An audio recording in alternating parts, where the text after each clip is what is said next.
back their money? Oh, That's hilarious. I think tonight too, we should acknowledge, we invited every single candidate in Dufferin County. And I'd just like to, if you're a candidate running in whatever jurisdiction, would you just please raise your hand and thank you very, very much for coming. Very much.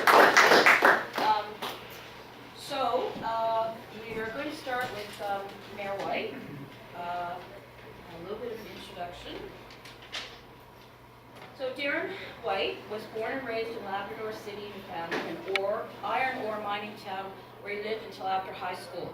Darren moved to Ontario in 1986 after an economic downturn and steel prices almost decimated his hometown. What do you think about the tariffs now, man? Like, We're working on it. yeah. So after moving to Toronto, Darren studied marketing and business, graduating with honors in specialized business from the Toronto Business College in 1995. In 2005, Darren and his wife Teresa and their 3 kids, Kyle, Hope, and Cody, moved to Melanthon where they live today. In 2006, Darren was injured in a workplace accident and returned to college where he studied environmental science. He entered municipal politics in 2009, filling a council vacancy, then was elected in 2010 as deputy mayor in Melanthon and as mayor in 2014. He's here tonight not out campaigning because he's acclaimed for the 2018-22 term.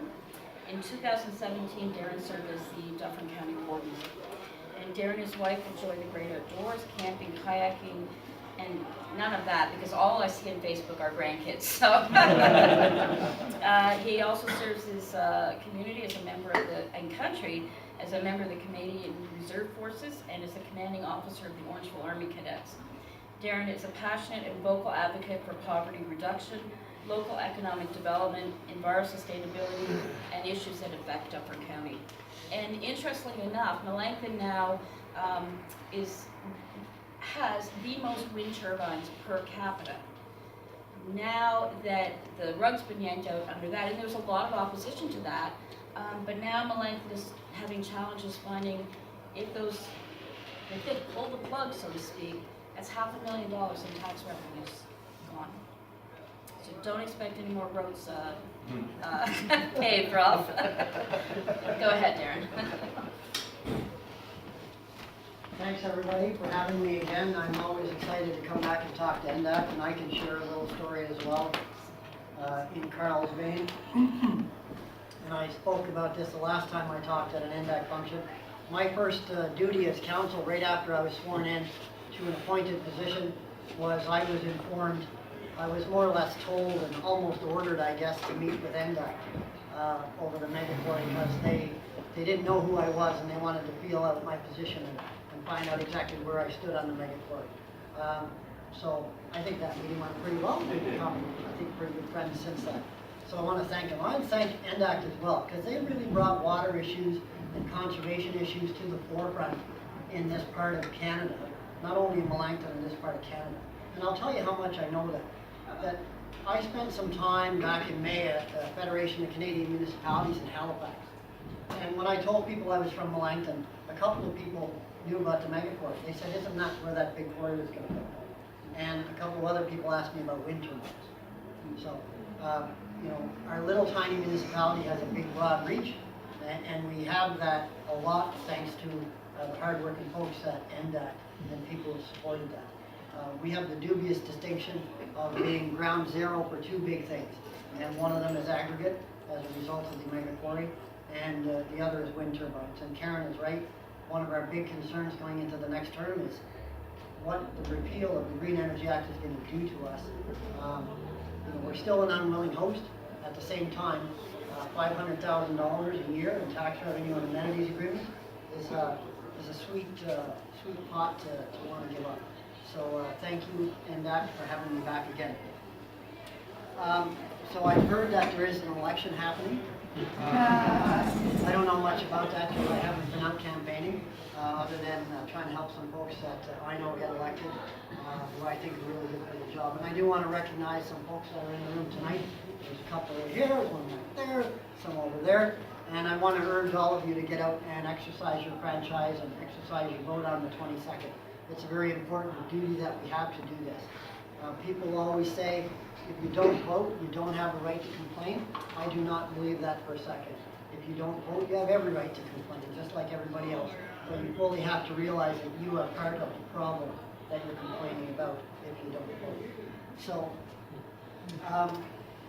I'm honored to be acclaimed, and I'm eager to get back to work, and I'm really eager to work with some of the new faces that are going to be around the local lower tier councils, and some of the upper tier council as well. We're going to have some changeover at both levels, and it's going to be a really exciting time.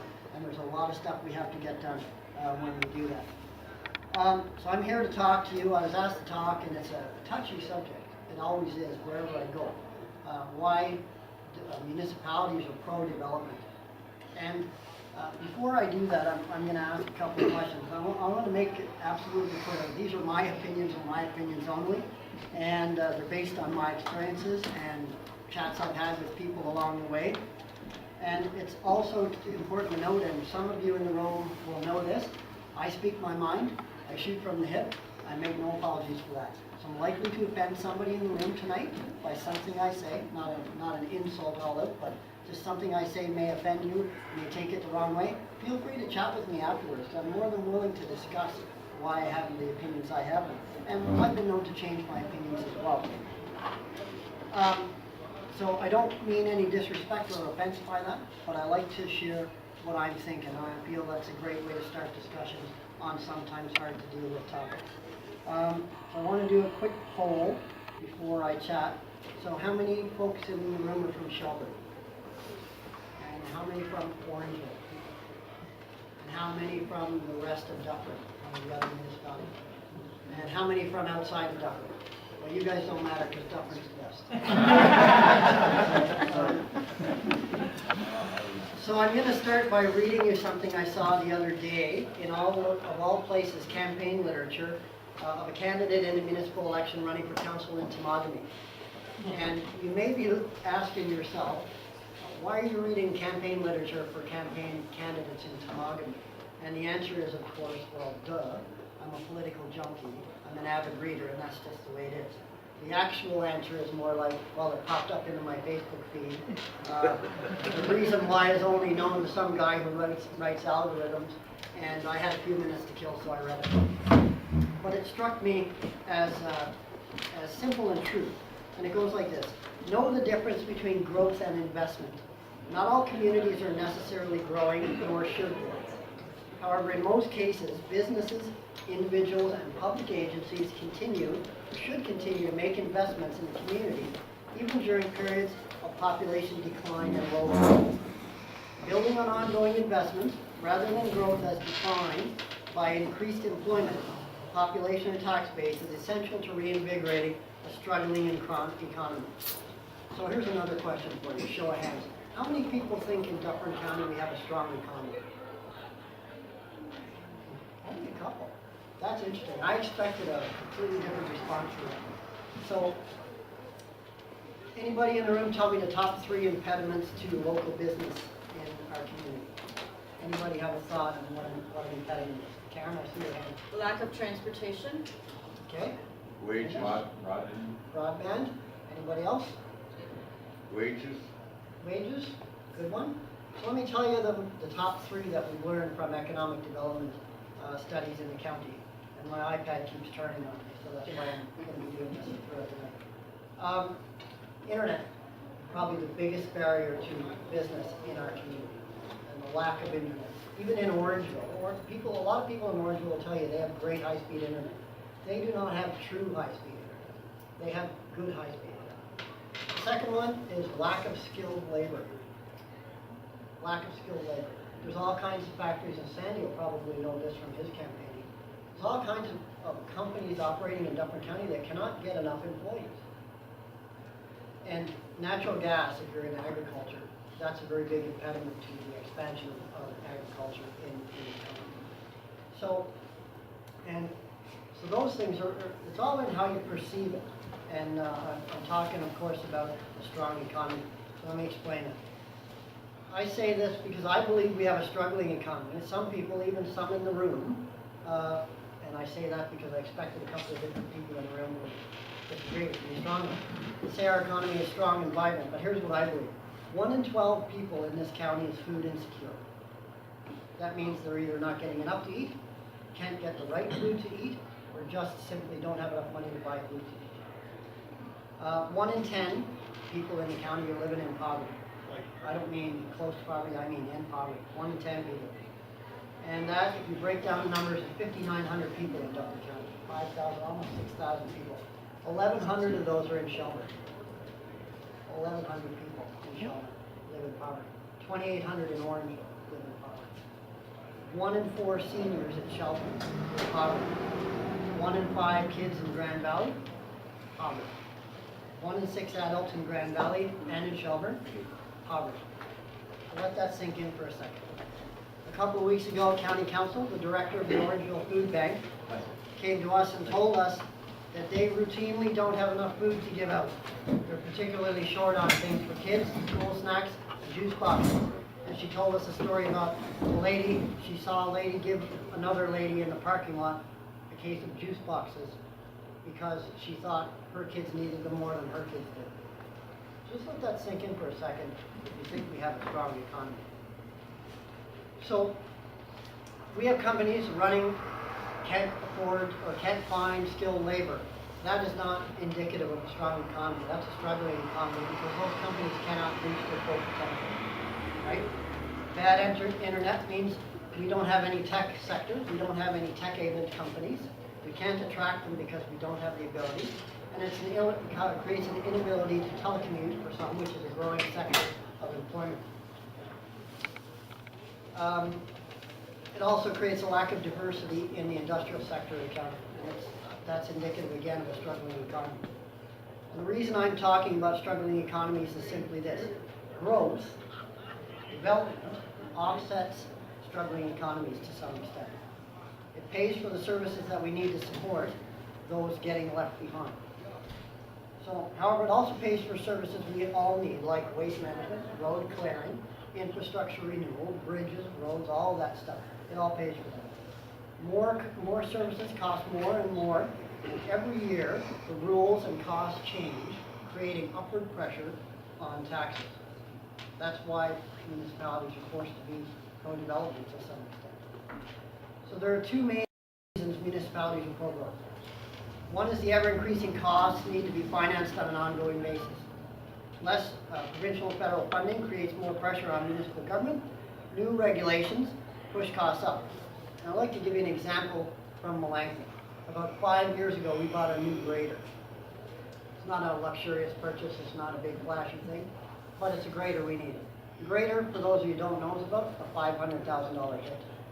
Now we paid almost an extra $100,000 because of government regulations that had changed that made it necessary for us to buy an upgraded motor with a little bit more pollution control. And it cost us an extra $100,000 just for that. So a construction company buying a grader is not under the same pressure as a municipality buying a grader.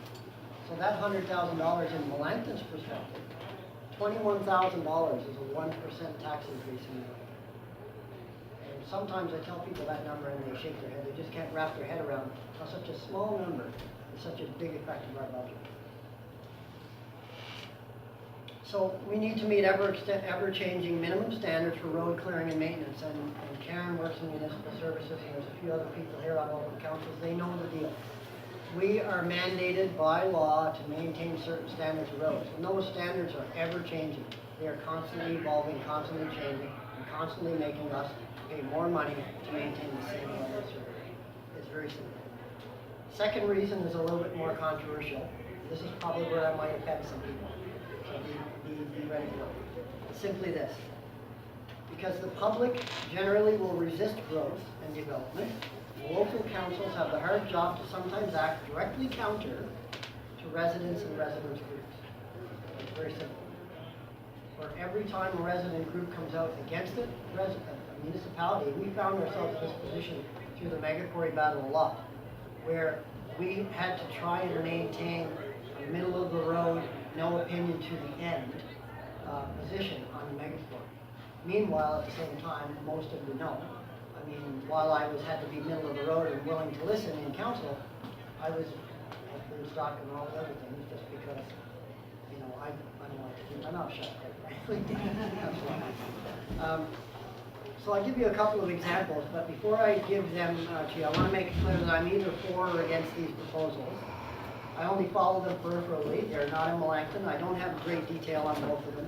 But both examples are how we have moved away from NIMBYism, not in my backyard, to something more akin to don't ever build anything anywhere for any reason whatsoever. That's where we are now. That's where we find ourselves. It's completely disregarding the fact that someone had to build something somewhere for us to live, and that's somehow all right, but anything else is not. So I'm not going to try and single Sandy out, but both these proposals I'm going to talk about and give an example are in Orangeville. One is the Hanson proposal in behind the mall. There's a lot of opposition to that already. A lot of it. There's 650, 623 units. Some of it is in low-rise apartments, some of it is townhouse condos, that kind of thing. If you ask people in Orangeville what they need, they will tell you they need low-income housing, senior available housing, apartment buildings, and things like that. But at the same time, when that proposal comes forward offering that, everybody is up in arms against it. Now, what I find particularly troubling is the fact that some of the people who are so vocal against a proposal like that live directly across the street, where 10 years ago there weren't any houses. And 5 streets over, those people were saying, don't build those houses in my backyard. So it's creep. It just continues to creep.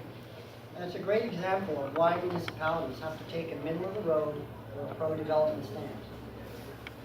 The second one, unfortunately, also north, is development over on Center Street, right across from the Edelbrock Center, where there's a proposal to remove a few houses and build a small apartment building. I think it's 3 stories high, 24 units, something like that. Same kind of thing. People are talking about floodplain issues, concern that it's not perfectly suited. But when you step back and you look at it, again, it's something that's necessary in Orangeville. Medium density housing will help offset a bit of a tax problem that they have in Orangeville. And I think everybody, one of us can agree to have a little bit of a tax problem. So that's just a couple of examples of why I feel that municipalities sort of have to take more of a middle of the road stance. We have to be able to look longer term rather than just say no for the sake of saying no. That doesn't mean for any second that I agree, or any of the municipal councilors in Orangeville will agree to these proposals. But we have an obligation to look at them, and to look at all of the documents, and all of the information before making the final decision.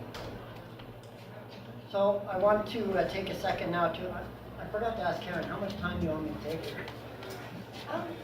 You wrap it up, whatever you prepare. So I just want to talk for a second about taxes and how growth affects budgets with relation to growth numbers and assessment changes. Because one thing I have found in the decade or so that I have been in municipal politics is the general public has, there is a fundamental misunderstanding about how assessment numbers contribute to your taxes. There's also a fundamental misunderstanding about how taxes work in a 2-tier municipality.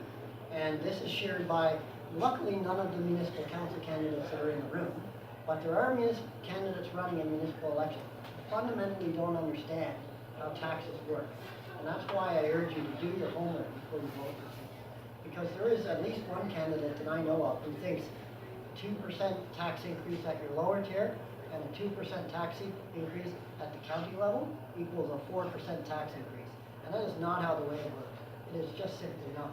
It is actually a 2% blended rate, pretty close to. So I'll give you an example of another controversial statement that Sandy will probably like, but some of you others will maybe have questions about. I think we have an obligation to help municipalities like Shelburne and Orangeville deal with their tax burden. It's not a legal obligation, certainly. It's not even a moral obligation, but I think when you look at a bigger picture in a county level, we have an obligation to do whatever we can to help ease those tax burdens and the transition into those high dollar amounts. That certainly doesn't mean that I'm willing to take any of that, take it out of my pocket, Sandy, but we have an obligation to work together because all around us, communities are working together. and we are getting left behind. Every day we get further and further behind when we are not working together at a higher tier level. So I'm going to tell you though, when people say that tax amounts are unfair and different, I'm going to use a real world example. I'm going to use my house. And you're going to be stunned, you're probably not going to believe my assessment. My assessed value on my house right now is just under $200,000. Not a lot. I bought a depressed property and I've been working on it for what seems like forever. And as being in contracting, you don't do a lot of work on your own house. So I'll likely be working on it forever, which is a big problem to my wife, but that's a whole other issue. My tax bill last year was $1,800. That's both municipal and upper tier and school board. So essentially I'm paying about $1,000 per $100,000 worth of value.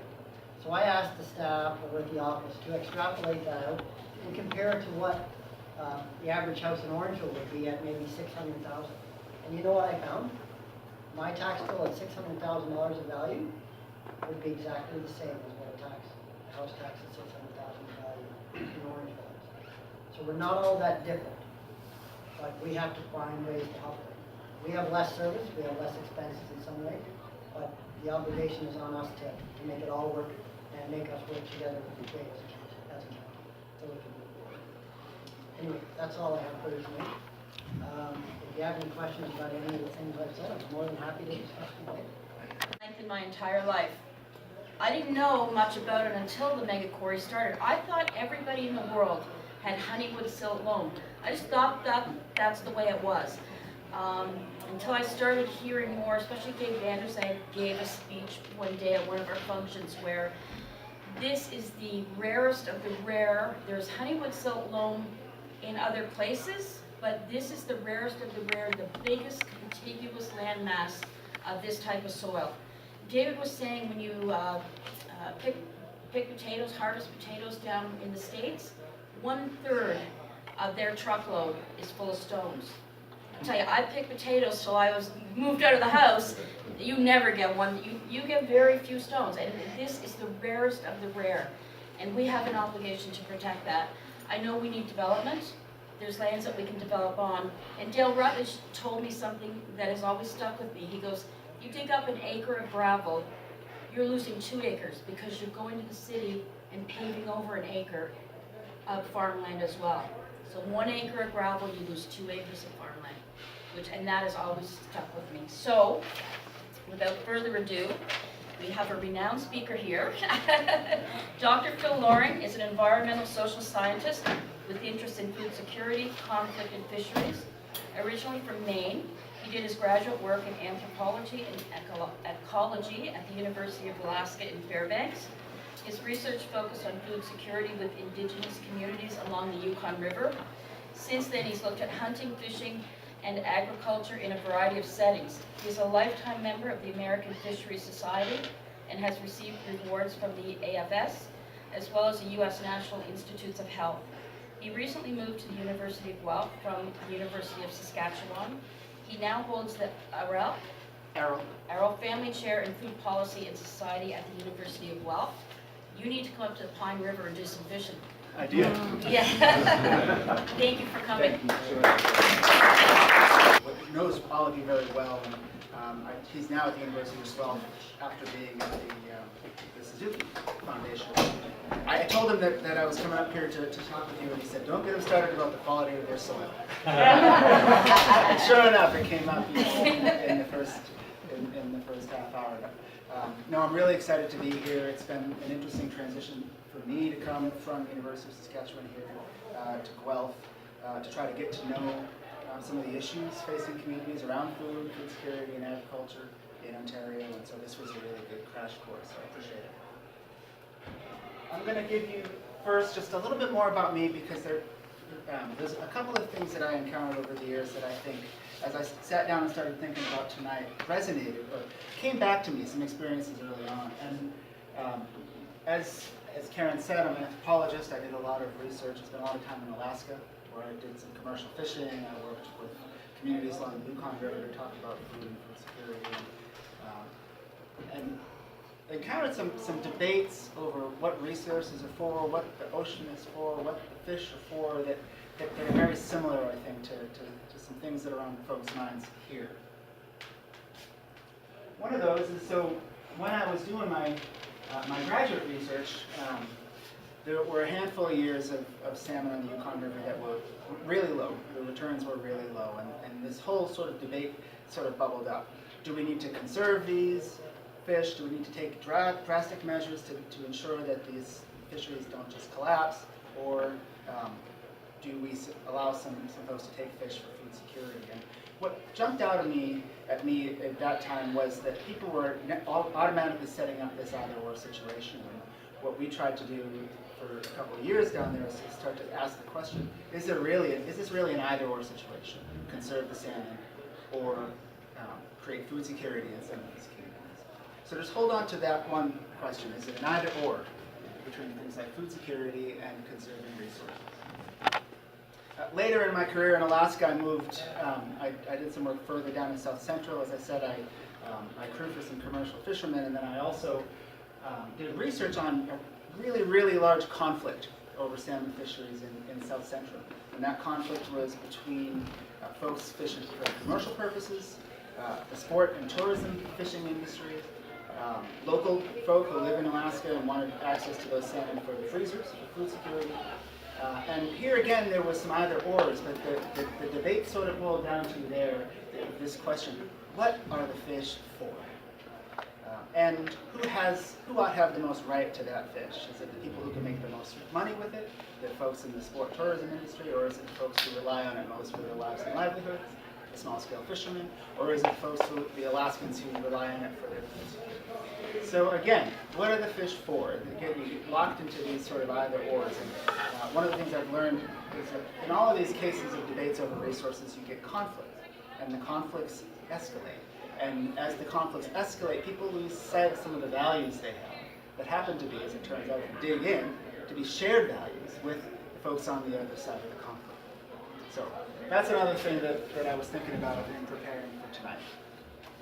And then finally, I was thinking about some time I spent on the board of a small nonprofit educational farm in Fairbanks, Alaska, called Calypso Farm. And there was you may or may not be familiar with Full Circle. It's a business out of the Pacific Northwest of the United States. Full Circle modeled themselves and fancied themselves as CSA, Community Supported Agriculture. But they were shipping food by FedEx to Oregon, to Washington, all the way up to Alaska. And the folks who run Calypso, where we were on the board, they took this on head on, because this to them was an affront to what they were trying to do with this model of community supported agriculture being something that was essential to these small-scale farms being viable. The idea of these larger farm operations, which had their own set of values about wanting to feed people, which were excellent, but were used in sort of branding themselves as this community-supported organization. And what that got me to thinking about, which is related, is what is it that makes us secure? What is it that makes us food secure? What are we resting our security in? What business model? What kinds of relationships with people? Is it an Amazon.com, Amazon Prime kind of relationship that we're wanting to develop, or is it a buying your eggs at the farm gate kind of relationship? Again, you'll notice in there's some either-ors that I'm suggesting, and I don't know that they're that cut and dry. But in any case, these are three things that I was reflecting back on in my time in Alaska as I was thinking about what to talk about here tonight. And another sort of story I want to tell you is when I got the email from Karen about possibly coming to speak with you guys, I was in the middle of this book called The Vertical Farm. And so my head, where I was mentally was I was immersed in this new, emerging, real popular hot topic paradigm of growing up instead of growing out, right? All your plants indoors, and this sort of new technological innovation and this notion of progress and the food of the future comes from a vertical farm. I was reading this book, and with a healthy dose of skepticism, given how much time I spent out in the field. And then I started digging into the mega quarry and thinking about farmland in Ontario, and that was a clash right there. Here was a clash between a whole bunch of people putting value in the idea of getting food from growing up, and what is implied in that? That implies you can't use land this way. That implies that there's a shortage of farmland.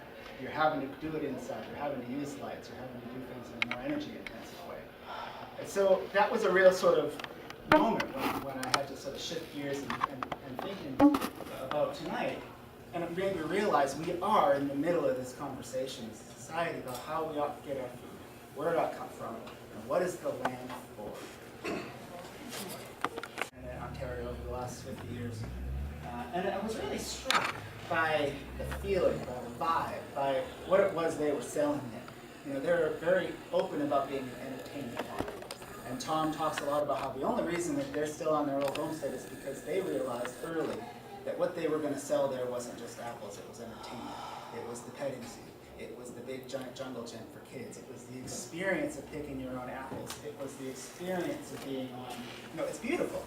It's almost like, is it authentic or not, was the first question that I had. You know, almost a cartoon of an authentic orchard, but it was also a very productive orchard, and that business model is what kept them on that land and what keeps them in apples. So what that made me think, you know, you could see you had the nature trail and you had the tractor rides, and all of it was very clearly for an entertainment purposes, right? And it got me thinking about, again, shifting values about what the land is for. People are not looking at these orchards and seeing a connection to them because that's where they're getting their food. They're going out there as a fall-time entertainment, something that their kids like to do, something they can bring their dog to do and have a picnic.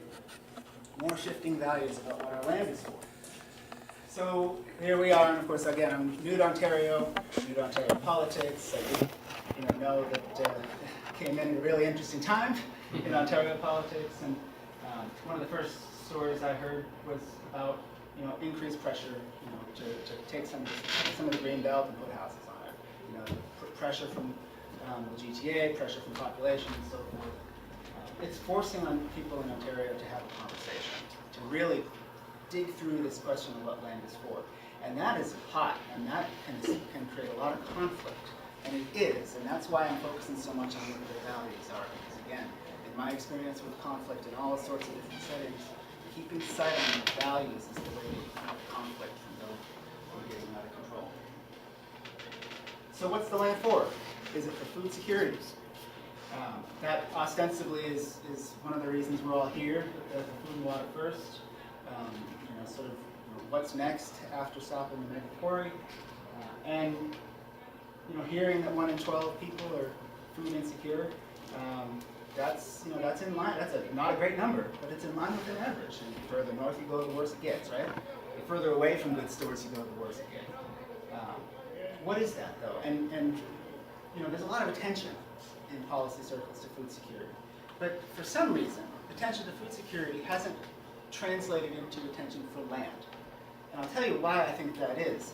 The reason that people aren't thinking about land when they're thinking about food security is because they're thinking about foods in households. And when everybody talks about food security these days, they're interested in the consumer. What's available in the market? What do they have access to? Can they get to the market? Can they afford food? What's the quality of the food? Is it fresh? Is it rotten? Is it safe? Is it not? And how does that change over time? Now those are all really important aspects of the food system, but they have nothing to do with where it's coming from. Right? And so over the years, we've increasingly emphasized food security at the household level, and that's gone along with all these other things that have changed in our society that have increasingly separated the people and their eating from the land where the food is coming from. So here we are. What is the land for? You have to fight to remind people that this is where the food is coming from. And then you also have to contend with new emerging paradigms. Well, it doesn't have to come from there. We can grow up. Why? So, food security is just one way, too, of thinking about the land, right? And then, again, these are not incommensurable, but oftentimes when people pick one, they think about it as separate. Just like I talked earlier about how in Alaska, people were talking about conserving the salmon or being food secure in the salmon. You have concerns about all sorts of different things. People are worried about how far the food is coming or not. Are they worried about the carbon footprint of the food or not?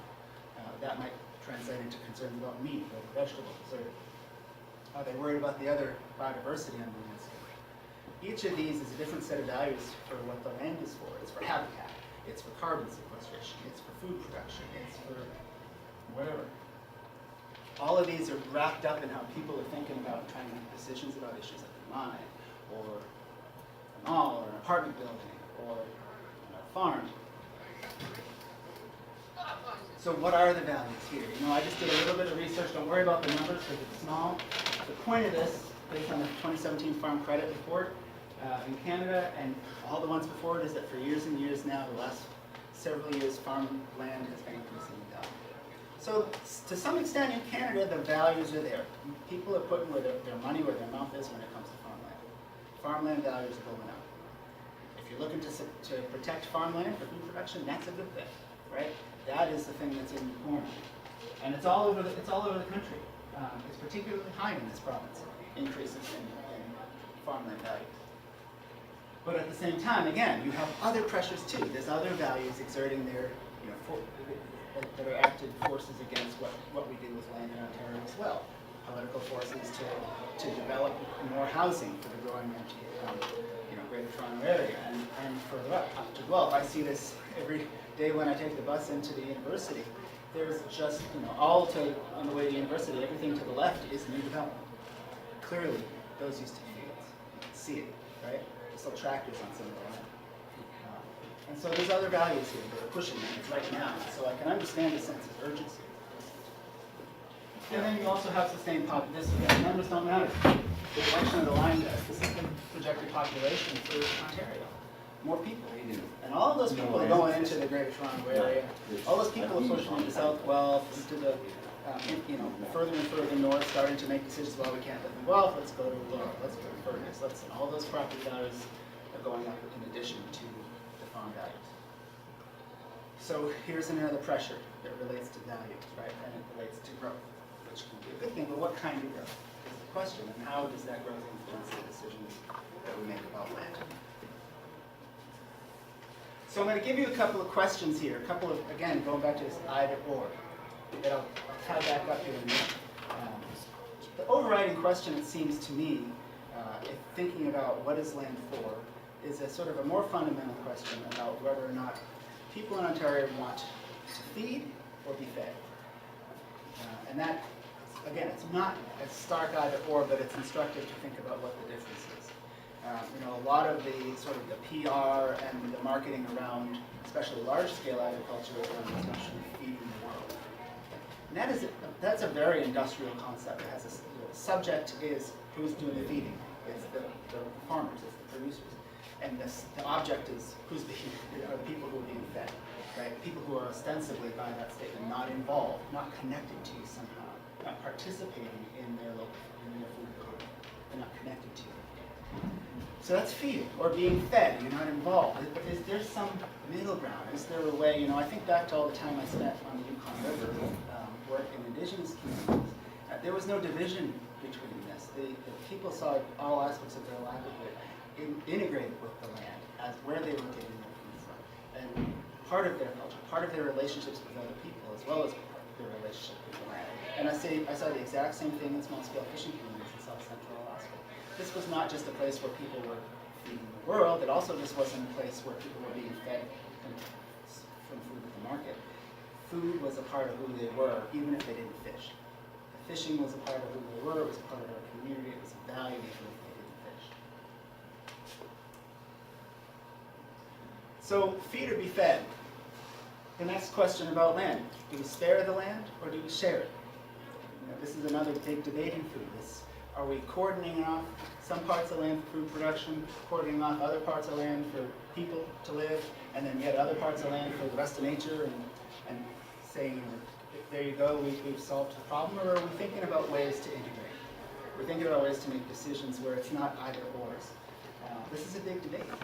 There's a lot of policy that suggests, and there's a lot of thinking that suggests what we need to do in order to feed a growing population is intensify, make things more efficient, do as much as we can on as little land as possible so that people and the rest of nature can live on what's left. On the other hand, you get people arguing for a different approach, and I'll get to that different approach here in a second. But again, every time you talk about food, you encounter issue after issue after issue that's either or. You got people on this side, people on that side, development, farmland, GMO, organic, and so forth. And I'm just touching on a couple of them, but large or small. Are we emphasizing more traditional approaches to food production, or are we scaling them up? Are we embracing a new technology? This is, if you can't tell, there's no driver on that tractor. It's a fully autonomous vehicle. And we're using drones to do hyper data-driven, small-scale, what does each plant need that's different from the plant next to it? And again, it's not necessarily an either or, but that's the way that people think about it. So here are all these dilemmas that we're faced with that are all, I think, packed within this question of what's land for. So that might make it seem like it's a pretty hard, more questions than solutions. But there is, whenever you encounter a string of this or that, this or that, this or that, the key, in my experience, is not it's not picking a side and fighting it to the end. It's figuring out what is one concept one level higher than everybody can get behind. Right? It's taking a chance and walking away from the bitter fight. It's supposed to set in your flag here on this one side of one either or issue and stay in there until the end. Is there something a level higher that we can all get behind that can help us make these decisions on a more nuanced basis? And I'm going to suggest one thing for you guys to think about with this resilience. And I'll tell you what resilience is, and I know that we don't have a lot of time, so I'll keep it brief. Resilience is a lot of things. Most important thing is that resilience means you can bounce back when there's trouble. It's a bad year, it's a wet year, that causes problems. It's a dry year, that causes problems. Can you bounce back? Can you get back to normal? The way you do that is by having options. You have diversity on the landscape. You have land you can use for one thing this year, something goes wrong, you can use something else. You have options, you have different plans. You have plan Bs that you can follow up on for the short term, right? So that you can get back to the way things are. When there was a big oil spill in the 80s, up in the Gulf of Alaska, the Exxon Valdez oil spill, you might have heard of it. It shut down some of the fisheries, a lot of them. Some of them stayed open. But the fishermen who were shut down, they went to work for the spill. They went to work sending, shuttling food to the workers. There were other things they were able to fall back on. And then the fisheries that did stay open kept the canneries open, kept the infrastructure running so it didn't all get shuttered. So when the oil was gone, when the ecosystem had recovered, the whole community, the whole region could get back to fishing. That's resilience, because they had options. What does that help us here? Well, the way that you set the table for resilience is by leaving all those options on the table. By, again, recognizing that they're not necessarily either ors, but finding a more nuanced way to make decisions about things that you think are either or situations. And I'll give you an example. And I'm going to introduce another concept here. Forgive me, but it's called path dependence. The idea of path dependence is that every time you make make a decision, you narrow the range of your future decisions that you can make. Okay? If you want to be resilient, you got to make decisions that don't narrow your future decisions too much. A mega quarry narrows your future decisions about that piece of land. What are you going to do with it? Nothing. You're not doing anything else with that land except having it be a quarry. So you've just made a decision that has a tremendous amount of path dependence in it for the long foreseeable future. Does that make sense? So if you start from the premise that what we want to do before we make any decision about how to use land is to make sure we stay resilient, the follow-up question is, okay, what are the decisions that are on the table, and are any of them going to really narrow those options for us in the future? Are any of those really going to make things path dependent? So there's the point. This is a great example of path dependence. That is gone for future decisions if you dig that hole. Pavement, gray infrastructure, buildings, strip malls, those are kind of permanent. You make the decision to build that land, you better understand it's fine. It's not a bad thing to develop. It's stores, it's commerce, it's jobs. If the need is there, if people need grocery stores, they don't have access to good food, you better find a place to go to the grocery store if you want food security. And it better be one that has cheap food in it, or not cheap food, excuse me, I hate that phrase. Inexpensive food, affordable food.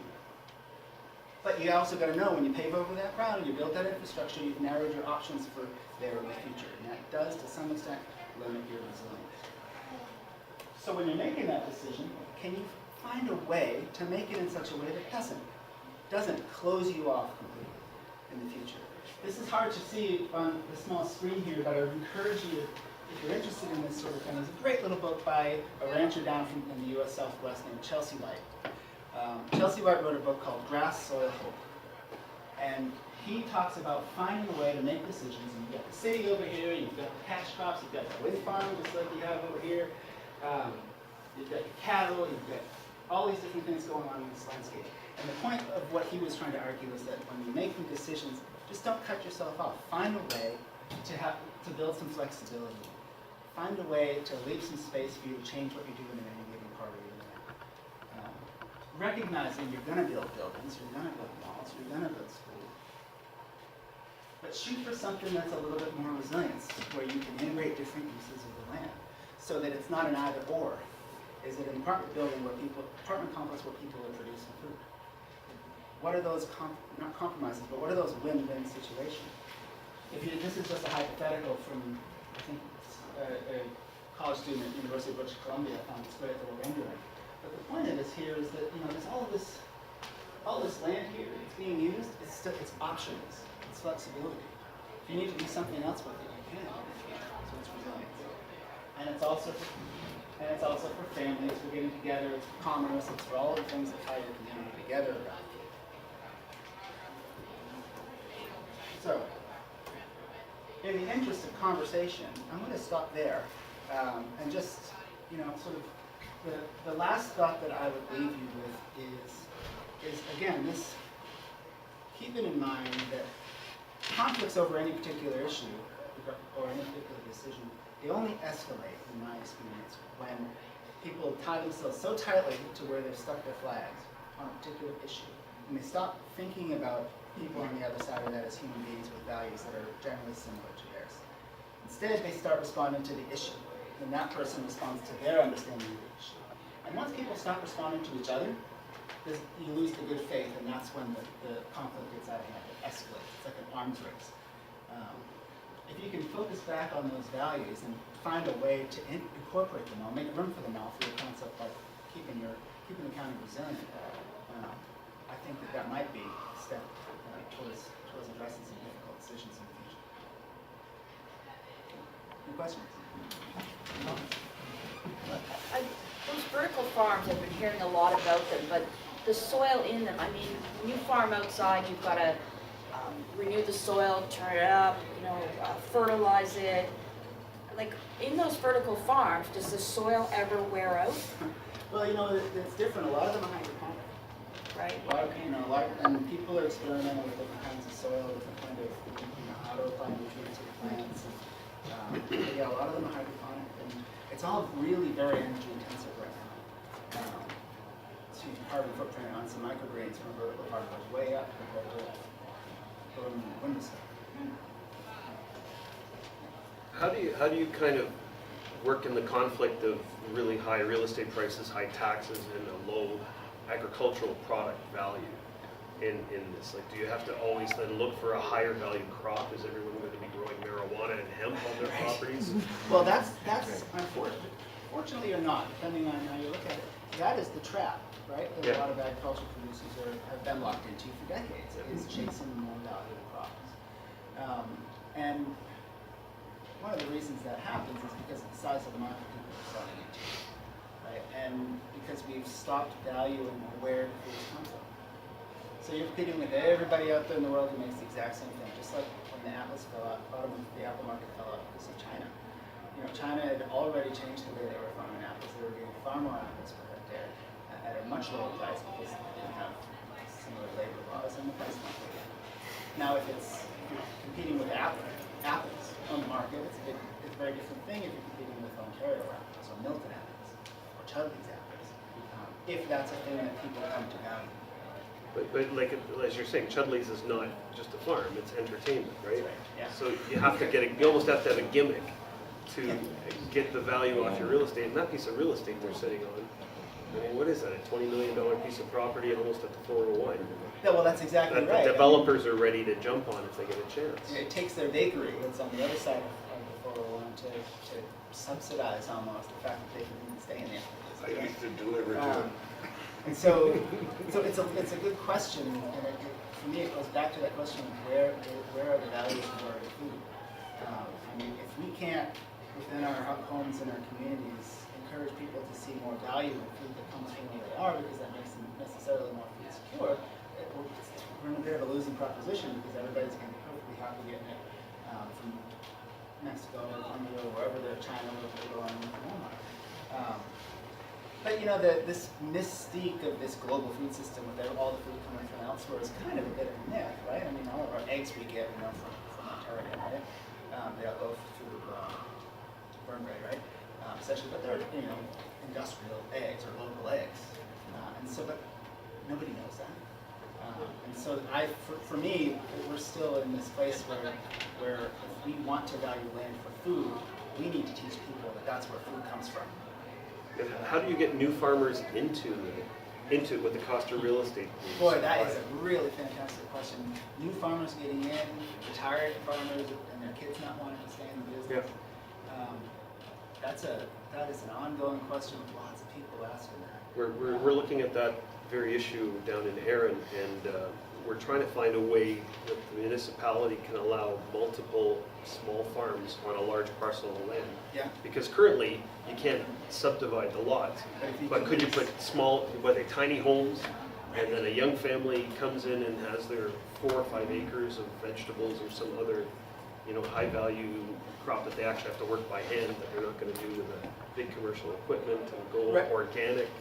It's Right. People who are coming into farming right now do not want to be farming with those tractors, with all the overhead associated with all of that land. You're right. That people And want- organic, there's a market for it in Toronto where, you know, you don't need to have 20 acres of something to do it. You can have a small parcel of land, but you don't always have that capital to get started.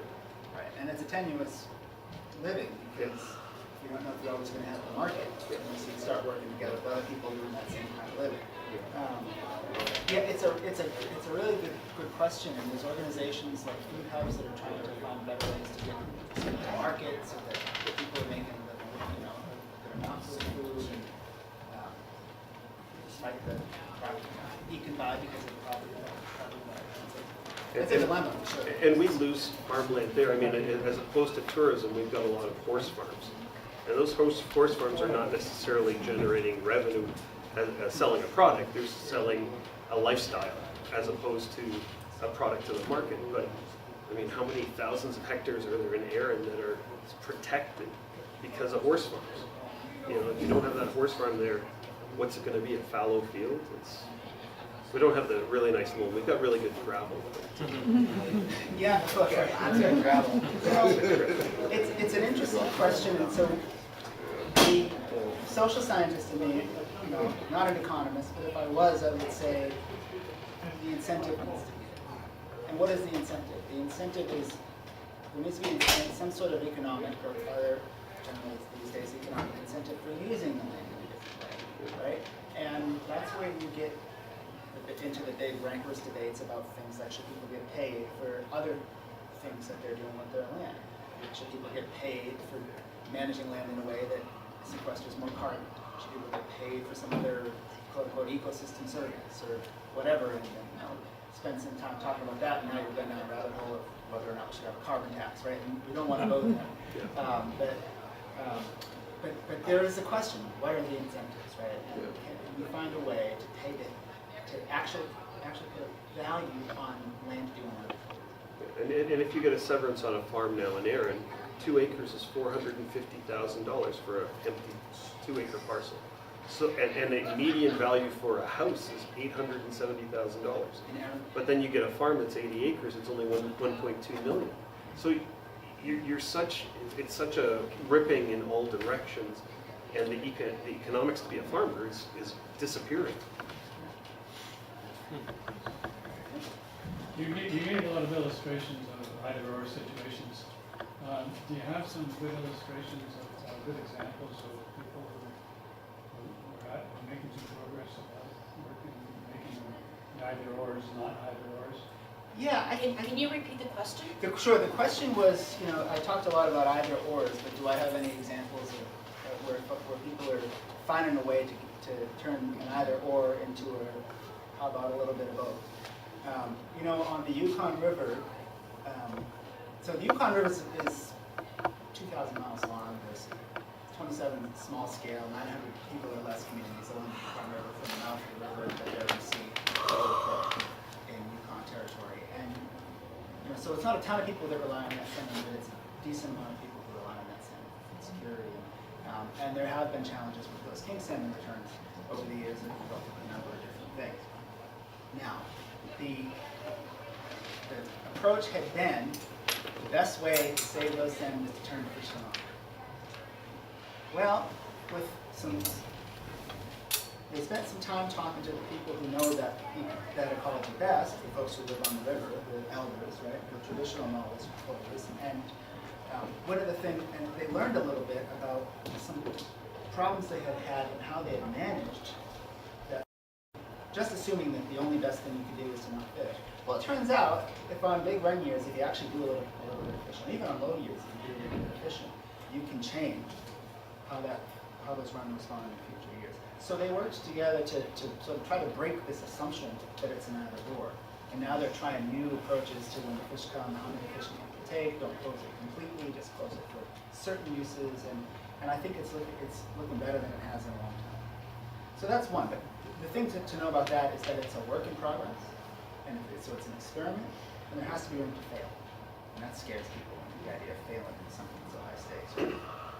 The other one is it's on the coast of BC, is another First Nations example, is where, it turns out Coast Salish people for a long time managed beaches in coastal BC. They built beaches, they built rock walls to build beaches to support clam gardens, mariculture. And it's been decades, hundreds of years for many of these First Nations since they've cultivated these beaches. But they're going back to these beaches now as they're trying to build back up rock walls, start cultivating clams again. And what it's doing, what they're finding is not only they're producing clam for food and for ritual and for education and all of these things that are great for their community, but these rock walls they're building are also increasing biodiversity. You're getting more sea stars, you're getting more birds, you're getting more fish, you're getting clean water. It's buffering against ocean acidification. So they're actually finding a way to work with the land that actually improves things. Instead of just assuming that, well, if you're out there producing food, it's going to be a bad thing. Right? So there's another one. And then the third one was, it's more theoretical. It's the Courtney Light idea. It's that if you find a way to integrate all these different uses of the land, you can actually have some win-wins, as long as you're thoughtful about your planning. I mean, the developer comes in, buys a plot of land, and their goal is to stuff as many houses into that acreage as is humanly possible. So you end up with 25-foot fronts, 30-foot fronts, driveways in the front and garages, and not even a lot of space in the back to have a little organic. How do we get around encouraging developers to make bigger lots when their goal is to stuff as many houses as small? And I mean, yeah, it's the exact same problem as a producer who's trying to fit as many soybean plants onto their land as possible, right? It's the same exact scenario, is that they're trying to eat absolute much out profit-wise as they can. In the farmers' cases, because they're probably just only going to get this much more over what it costs them to get there, right?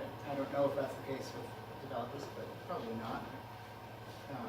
But it is, it's a maximization of return, as much as the rules will let you. So it's a rules problem. When you do that, you are destroying ecosystem connectivity, you're affecting hydrology, you're causing runoff and nutrient pollution problems. Right? And you're reducing not just the resilience of that plot of land, but your whole community. Right? Finding a way to value that, to recognize that when you do that, it's community-wide impacts in the future, is the challenge. And it's hard, right? To figure out how to do that. But if that's, I'm a real advocate for the importance of civic level, municipal level politics, because that's where those decisions get made. Right? It's not at the premier's office, it's not PM, it's not in the States where I'm from, it's not sitting with President Trump. It's the community level politics of where those decisions get made, and you're your neighbors. So I think there's a lot more opportunity there if we have conversations about these kinds of issues to do better when faced with that kind of development, not have something like that, which seems great on the ledger. It's great because you have all these people in your community buying from the Wongos and from the Zeros, right? but it's actually eroding your community's resilience. So to encourage them to grow their own food. I mean, like even tomatoes, and just a portion of what they do to grow locally. And because there isn't, the thing is, there isn't the development. I think that lots of people are experimenting with that, but it's a challenge because lots of people don't have time in their day to worry about where their food's coming from. They barely have time in their day to cook dinner, right? Especially if 1 in 8 people are below the poverty line, is that right? 1 in 10. You don't, I mean, so is it are you locked in to no-win situation? I don't think so. You just need people to really think about the problem and figure out what the best leverage point is. And I think that's a real place-to-place issue. In my experience, it takes something different in the rural community in Eastern Washington to here. It takes partnership, it takes planning, it takes thinking, it takes committed things to figure out how to do it, which means you need time. Anyone else?